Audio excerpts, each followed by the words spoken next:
చిత్తంలో గుప్తంగా ఉన్న జ్ఞాపకాలే పుణ్య పాపాల రూపంలో మనకి భోగాలు కలిగిస్తాయి, శిక్షలు విధిస్తాయి. ఇది తత్వం. అందుకే చిత్రగుప్తుడు భట్టుల పేర్లు ఏమిటో చూడండి మీరు. గరుడ పురాణంలో మన పురాణ వాంగ్మయం ఎంత ప్రతీకాత్మకమో, అసలు ఎంత ఆలోచన ఉందో వాటి వెనకాల అర్థమవుతుంది. వాడి భటుల పేర్లు ఉచ్ఛ్వాసుడు, నిశ్వాసుడు. అర్థమైపోలా మహానుభావ.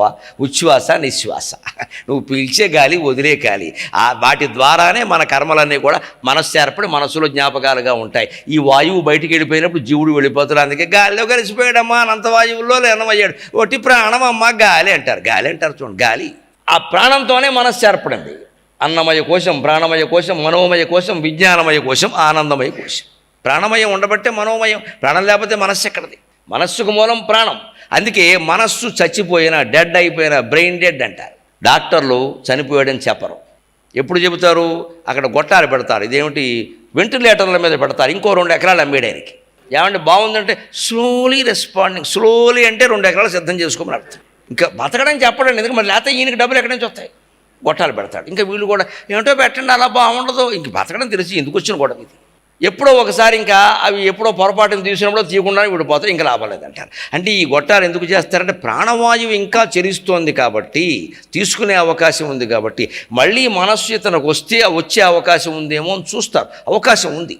అందుకే కోమాలో ఉన్న వాళ్ళని మీరు వినండి. 3 రోజుల్లో వచ్చిన వాళ్ళు ఉన్నారు, 30 ఏళ్ళైనా రాని వాళ్ళు ఉన్నారు, ఉండిపోయిన వాళ్ళు ఉన్నారు. లాగా ప్రాణవాయువు. ఆ ప్రాణం ఆగిపోయిందనే విషయాన్ని ఈసీజీ గ్రాఫింగ్ పెట్టి ఒట్టి కాగితం బయటకు వచ్చే వరకు తెలియదు. అప్పుడు మాత్రమే పోయినట్లు లెక్క. అంచేత మనస్సు లేకపోయినా మనిషి ఉంటాడు, ప్రాణం లేకపోతే ఉండడు. అందుకే మనిషి చనిపోతే మనస్సు పోయింది అనరు. ప్రాణం పోవడం సమస్య. ప్రాణం పోయిందంటే, గాలి పోయిందంటే ఇక ప్రాణం పోయినట్టే. అంచేత ప్రాణమే లెక్క. ఆ ప్రాణాన్నే మనం చూసుకోవాలి ఖచ్చితంగా. అందుకని ఆ ప్రాణవాయువుల ద్వారా సరిగ్గా ఉచ్ఛ్వాస, నిశ్వాస. మనం చేస్తున్నటువంటి ప్రతి పని మనం ఉచ్ఛ్వాసకి, నిశ్వాసకి తెలియకుండా మనం ఏమైనా చేయగలమా? ఈ ఉచ్ఛ్వాసలు, నిశ్వాసలు ఇలా శుభ్రంగా నీళ్లు తోడినట్టుగా తోడి లోపలికి వెళ్ళి ఇవన్నీ జ్ఞాపకాల రూపంలో మిగులుతాయి. లోపల sub conscious, inner conscious, unconscious రకరకాలు చెప్తారు. మొత్తం అసలు కాన్షియస్ లేక ఆత్మ కాన్షియస్, సెల్ఫ్ కాన్షియస్ అంటారు. ఆ కాన్షియస్ ఉంటే ఈ కాన్షియస్ లేవక్కర్లేదు. ఆ సెల్ఫ్ కాన్షియస్ లేక ఈ సబ్ కాన్షియస్, అన్కాన్షియస్, సైకాలజీ పుస్తకాలు ఉంటాయి. బొరపాడైపోతుంది చదివితే. 3 పేజీలు చదవగానే మనకి పిచ్చెక్కిపోతుంది. ఏమిటో పదాలన్నీ వాడతారు, పెద్ద పెద్ద పదాలన్నీ. అసలు ఉండాల్సింది సెల్ఫ్ కాన్షియస్ ఒకటే. అది లేక ఇవన్నీ ఆత్మజ్ఞానం. అందుకని ఖచ్చితంగా అక్కడికి వెళ్ళేసరికి ఇవన్నీ ఉచ్ఛ్వాసలు, నిశ్వాసాల కారణంగా చిత్రంలో గుప్తమై ఉంటాయి. అందుకే చిత్తగుప్త అసలు పేరు తీసి. నీ చిత్తంలో గుప్తంగా ఉన్న జ్ఞాపకాలే పుణ్యములు, పాపముల రూపంలో శిక్షలు, స్వర్గ నరకాలకు తీసుకెడతాయి.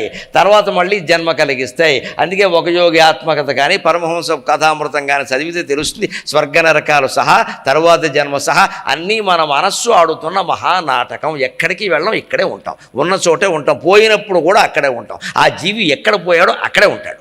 వాడి భావన మాత్రం ఎలా ఉంటుందంటే, నేను నరకానికి ఎడుతున్నా, నన్ను ఎవరో తీసుకెడుతున్నారు, నాకు దాహం వేస్తుంది, మంచినీళ్ళు కూడా ఇవ్వట్లా. ఎందుకంటే వీడు ఇక్కడ మొత్తం చదివినటువంటి వాంగ్మయంలో ఉన్న నమ్మకం ఎటువంటిదంటే, పాపం చేస్తే ఇది, పుణ్యం చేస్తే అది అని చదివేశాడు మొత్తం. ఇవన్నీ మనసులో మొదలైపోయినాయి. ఇవి అనుభవిస్తాడు ఇది ఉన్నంత వరకు. అది ఇక్కడ ఉండగానే జ్ఞానం అవన్నీ ఏమీ లేవు. అదంతా చిత్రంలో గుప్తంగా ఉండే వ్యవహారం. ఉచ్ఛ్వాస, నిశ్వాస ఇవే.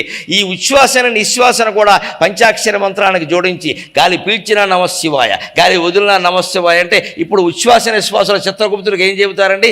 వీడు శివనామం తప్ప ఇంకేం చెప్పించినా వీడు జీవితం అంతా శివుడే అని చెబుతారు. అప్పుడు ఆయన ఏమంటాడు? ఇంకేముంది, శివుడే శివుడిలో కలిపోయాడు అంటాడు. అందుకే దుర్జుడు ఏమన్నాడు అంటే, నీ నామం ఎంత గొప్పది అంటే, కాలద్వార కవాట బంధనము, యమద్వారం తలుపులు మూసేస్తాడయ్యా, మాకు తెరవరు, నువ్వు ఇక్కడికి రావక్కర్లేదయ్యా అని చెబుతారు. శివనామం అంత గొప్పది. దుష్కాల ప్రమాణ క్రియాలీలాజాలక చిత్రగుప్త ముఖవల్మీకోగ్రజహ్వాద్భుత వ్యాళ విరోధి. భయంకరమైన పుట్టలోంచి పాము బయటకు వచ్చి, కోరల తాచుపాము బయటకు వచ్చి నాలుగు పెట్టి ఆడించినట్టుగా చిత్రగుప్తుడు తన నోట్లోంచి నాలుక బయటకు తీసి వీడి పాపాలివి అని చెబుతూ ఉంటాడే, ఆ చిత్రగుప్తుడు నాలుక అనే పాముకి పంచాక్షరి మంత్రం గరుత్మంతుడు లాంటిది అంటాడు ధూర్జటి. ఆ గరుత్మంతుడు ముందు ఈ పాము నిలబడలేదు.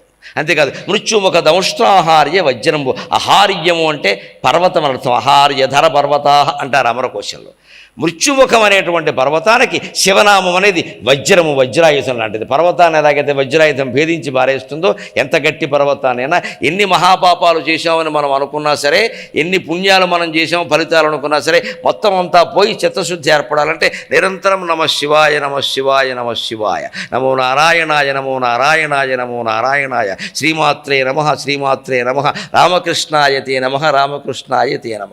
ఏ నామమైనా మంచిదే, ఏ మంత్రమైనా మంచిదే, పరిపూర్ణమైన విశ్వాసంతో చదవాలి.